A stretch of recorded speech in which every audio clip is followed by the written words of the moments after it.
Stephen F. Smith of Touchdown Alabama also joined him on 97.9. That's a Fox affiliate out of Florence and Muscle Shoals, Alabama, for his show The Way It Is, Mondays through Friday, 2 to 4 Central Time. And, of course, we make these segments available for you on Mark Rogers TV. If you want to catch the complete audio version of our conversation each and every week, go to Stitcher, Podbean, or iTunes, whatever your audio platform of choice, and just search Mark Rogers TV. So Stephen and I were discussing the All-American team as released by the AP in recent days. And Stephen jumps right to the punter. Now, I don't know how many people jump to the punter selection on the All-American team first and foremost, but Stephen, you got a bit of a gripe here because we've got one Mitch Wishnowsky out of Utah might be a tremendous punter. As I mentioned to Stephen, over the course of a season, Utah's got a nice football program, usually in the top 20, 25 of the nation. So I'll catch some Utah football over the course of a season, probably piece together 3 or 4 games here and there. But I haven't really noticed that they have that great of a punter. But J.K. Scott, absent from at least the first team of the All-American squad. Mitch Wishnowsky may be really good at Utah, Mark. I'm not taking nothing from him, but J.K. Scott has been on national TV.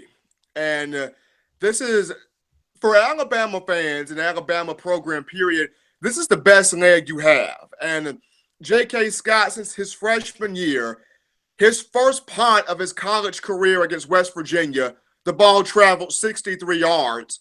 And it went out of bounds at the 2-yard line. This is a guy in J.K. Scott, freshman year, led the league, led the nation in punting, 48 yards a punt. His sophomore year had a bit of a struggle because the Alabama coaching staff, trying to find different ways for him to be effective punting, had a slight struggle, but still ended with 44.2 yards a punt. And then last year, a big year for JK, 47.2 yards a punt. He had 27 of JK's 64 punts. That's 42.2%. 27 of JK's 64 punts were not returned. He had 29 punts that were in excess of 50 yards. And then he was second in the country with 7 punts that travel in excess of 60 yards. This man is a punting machine. I mean, he's able to flip the field, put the ball on a dime inside the opponent's 20-yard line. Does a great job squeezing and controlling where the return man goes to with the football. I think only 2 punts have been returned for touchdowns against J.K. Scott.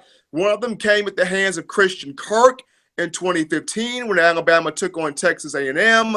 The other one came during the same season, 2015, in the Southeastern Conference title game against Florida at the hands of Antonio Callaway. And in both instances, it was when J.K. outkicked his coverage, pardon the pun, to Clay Travis's show on Fox Sports called Outkick the Coverage. But still, J.K. Scott only 2 punts returned against him for touchdowns. He's averaged over 42, 43 yards a punt each and every year.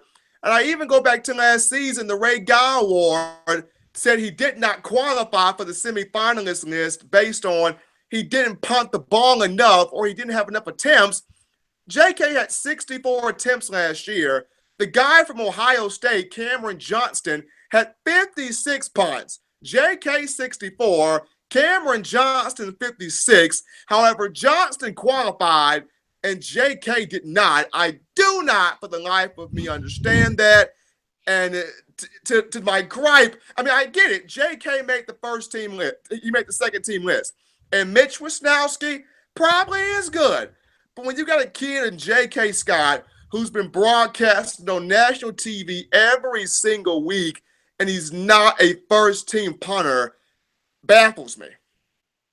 Okay, I would make the argument that it doesn't matter how many times they kick on national TV. I understand your point that he's on the big stage, the big spotlight on him, kicking in the big games and kicking toward championship appearances. So I get the point, Stephen. I wouldn't make that claim myself. So I'm going to make the case for Mr. Wishnowsky, he averaged 47.7 yards on 64 punts last year. So for me, just like any other position on the field in terms of evaluation, you have to see the guys play. You can't just go merely by the stats. Sure, if one running back runs for 2,000 yards and the other one runs for 430 yards, we can safely assume that that guy is better than the other guy. If the gap statistically is that great, if one guy's averaging 50 yards a punt, which we of course never see, and somebody else is averaging 39 yards a punt, then we know that the guy averaging 50 yards a punt's better. But when one's at 47.2 and the other's at 47.7, that's a wash. That's the same. We need to look at how well they're kicking in situations. Situational punting is crucial. We know from watching the big games at Alabama that J.K. Scott is uncanny in pinning the opposing offense inside the 5 or 10 yard line when it counts, when it really means something for the Alabama Crimson Tide. But speaking of the Ray Guy Award, Mr. Wishnowsky, he was the winner in 2016. So maybe we would do well to bring on a committee member for the Ray Guy Award here on Mark Rogers TV to talk about their selection process. That would be a home run move. Mark, if you can get the guy or the committee behind the Ray Guy Award on this show, that would really send the ratings into the stratosphere. I never really understood the watch list concept anyway.